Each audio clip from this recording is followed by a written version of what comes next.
Ritorna oramai, appuntamento settembrino fisso del Popolo della Libertà del Veneto, la convention di 3 giorni a Cortina e quest'anno oggetto degli incontri è il futuro non solo del partito ma anche del territorio. Quest'anno rispetto al solito porremo un problema, il rapporto in qualche modo chiamiamolo di Roma con il Veneto. In qualche modo vogliamo che le realtà locali, il territorio sia protagonista. Nessun dubbio o messa in discussione del Premier da parte dei big Veneti del partito nei confronti di coloro che chiedono che Berlusconi si faccia da parte. Se per il coordinatore regionale Giorgetti è solo Berlusconi che decide se fare il passo indietro, per Marino Zorzato ci vuole di più. La serietà vorrebbe, chi ha un progetto lo mette sul tavolo, che sia chiaro. È un progetto prima che nelle persone, è una piattaforma programmatica che deve guardare all'Italia del futuro.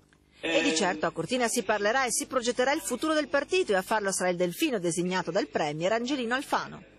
Finita la manovra, finito tutto il caos politico, Angelino traccerà la linea di un partito che guarderà il prossimo ventennio, si dice così.